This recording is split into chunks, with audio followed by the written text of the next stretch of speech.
So come on in, take a sip, and let's wind down. We have ourselves the Saturday Guardian Quick Crossword to get through, and this is the last day of the week for the Guardian. There's none of that on Sundays, but I do hope you'll join me tomorrow as we tackle the New York Times monster grid that is on Saturdays.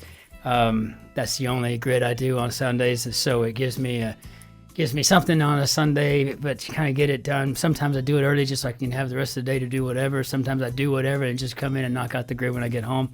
But today I saw that I had my third and final bottle of this fantastic Rheinhessen Sylvaner in the fridge, so I went ahead and poured it up, and I'm so glad I did, because it's just a masterpiece on the nose and on the palate. It's just a fruity bouquet. It's a dry, white, acidic wine, clean finish, but just so clean finish, right? It's bold. The gold is actually, it's almost like looking at a Chardonnay from California or Texas. It really is a bold, colored wine, but very much with the New World minerality. The gas is, you can't see it with your eyes. There's clearly no sediment, but you can taste or you can feel the gas going down your throat. It's just a tickle of a good time. It's a fantastic white wine, and it's just so refreshing. I cannot recommend it enough. If you can get your hands on a bottle, please do. You will not regret it. And again, like most dry, fruity whites, I think spicy foods, obviously, Thai, this type of thing would be fabulous with it, right? Some Indian varieties, but you'll never go wrong with like a pasta salad or just a good cheese board, right? You know, maybe some sardines or some mackerel with that. So good. Okay, a little bit more Solver's Courage, and we'll jump into our grid. And I've just got to say, I don't know if Musty MC, if you're watching on Saturdays or not, but I am so hooked on Joe 90. It is just unbelievable. I went through about 4 of those yesterday.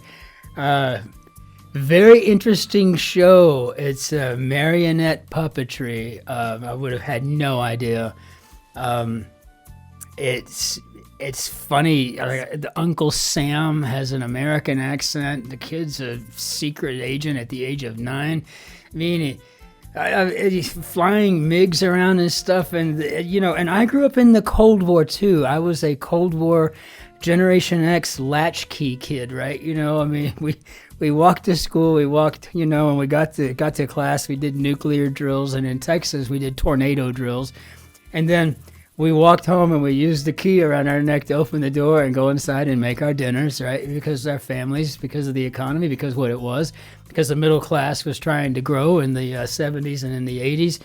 And I don't remember much of the 70s, but I mean, I primarily grew up in the 80s, but I do remember walking home from to kindergarten and first grade and, microwaving my dinner, whatever that was. I knew how to use a can opener, and I could use the stove. I mean, it was just a different time. And we all knew that Russia at any moment was going to bomb us and vice versa. And it was just this horrible, this pall that kind of lingered over everybody.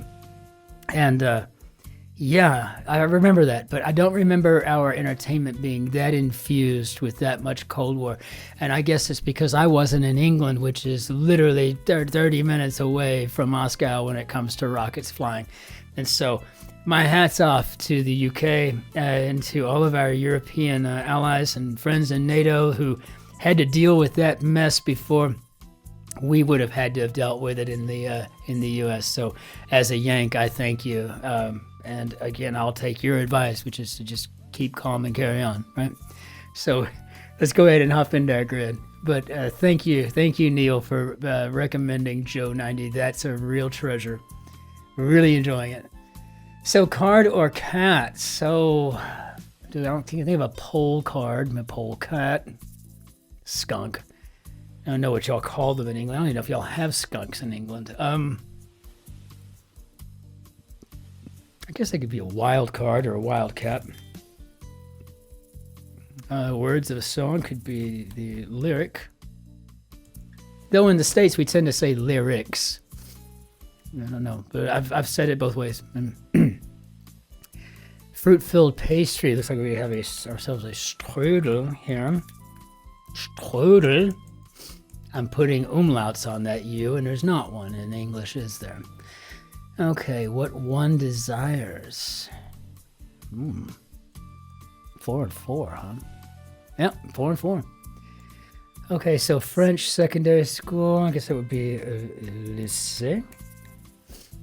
And stick to the rules. You adhere to the rules. Very nice. Work, very cleverly constructed there. My compliments to the setter. Well done. Let's see. Bathroom splash guard. Okay. I don't know, but what one desires could 4 and 4 could be a wish list. I would have never put that together without the 4 and 4. That 4 and 4, that kind of stuff helps. So, what's this? Available. Oh, I don't know. Gosh, it could be in stock.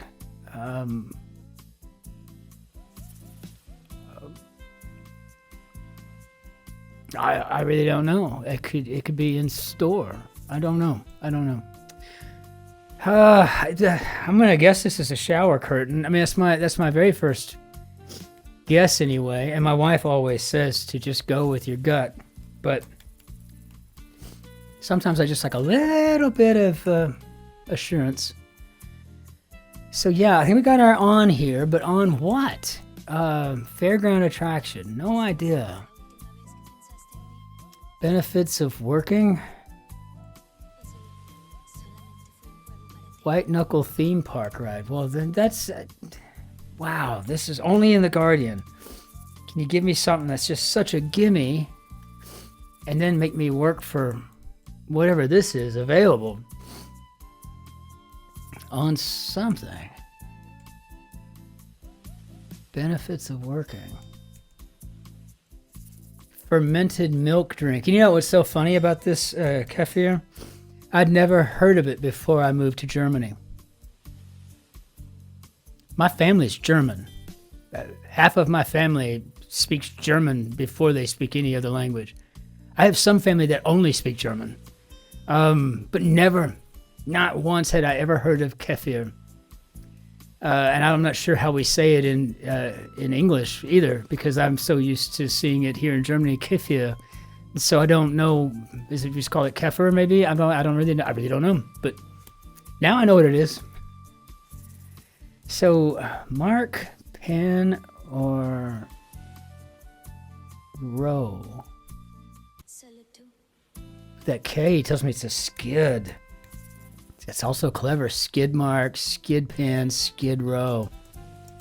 A skid row for whatever reason is something I also thought was unique to the U.S. So go figure. Ridiculously low amount. Oh. Derisory? Maybe. Available could actually be on offer, which is a very British thing to say. I might add. Ridiculously low amount. This is somewhat surprising to me, but I think that by the very definition of derisory, I mean, if it's such a small amount that that it calls for derision, yeah. I first learned that song, that word, when I think I was 6 or 7. I heard The Wall, and maybe I was 8. I can't remember. Pouring their derision upon everything we did. Yeah, it was, and I was like, what is that word? You know, and like, oh God, I was digging around and I had this big old thick dictionary that was so old that the last president it showed in it was JFK, but it had derision in it, and I was like, wow, that's a great word. So I was liking it. So benefits of working. All I can think is maybe perks. Like a parking spot, you know, or a paycheck. I mean, whatever. So I guess our fairground attraction could be hoopla, which seems rather generic compared to most answers in The Guardian. Just saying. I don't know. Calculate. I'm not sure. So a box of goods. Sounds like a crate. Is this an A? More than could be above. So I drop could be a tier. Yeah. Tier. We have a tier here. We got hoopla there. And we have derisory. Only in The Guardian. Double. Maybe a twosome?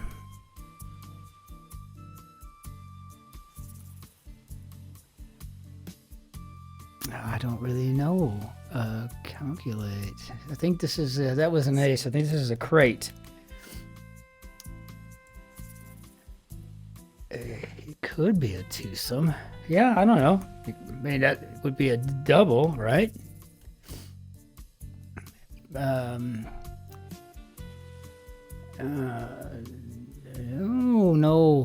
Provoke, I think, would be to engender. So this may be twofold.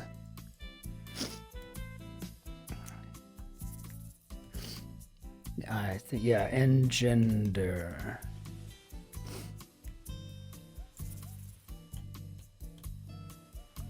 I feel like I'm going to sneeze, and good thing I have my little.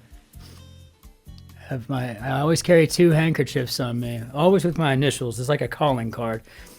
One for me, and a clean one for whomever may be crying or in distress. I used to say damsel, but I would offer it to a young man who was in tears. So, you know, let's not be gender exclusive here, right? Yes, so if you ever get one of these, I do not expect it back. You do not have to clean this and iron it and send it back to me. It's a calling card, really, but it's a manner of showing respect for your fellow humans. And the monogramming is, the embroidery is inexpensive, and a good set of linen handkerchiefs, you can get 10 of them for, you know, 50 pounds. It's not a terrible thing, not a terrible loss, but what a wonderful thing for someone to be able to receive in a time of need, right? You know? So just one of those little things that I think every consummate gentleman should probably always have 2 handkerchiefs on them. One in your back pocket, that's for you, and one in your front pocket, that's for someone in need. So I guess calculate here. Seems like we're going to Alabama or Kentucky for this. I reckon so. If that's even right. Watch that be the thing that gets wiped out of this thing for me. But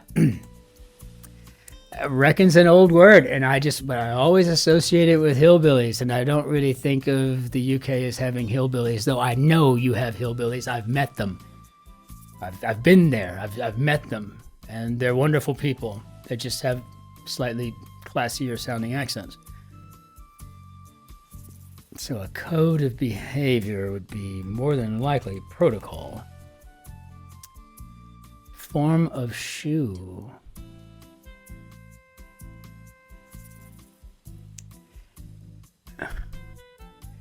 We're not talking about, I'm going to wait. Let's see what we got here.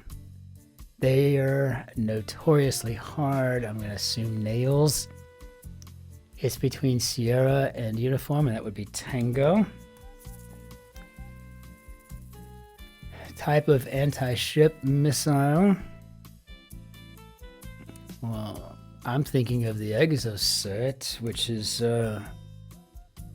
actually French, isn't it? Oh, is it originally French? There we go. Tango and Exocet. Stuff that I learned while in uniform.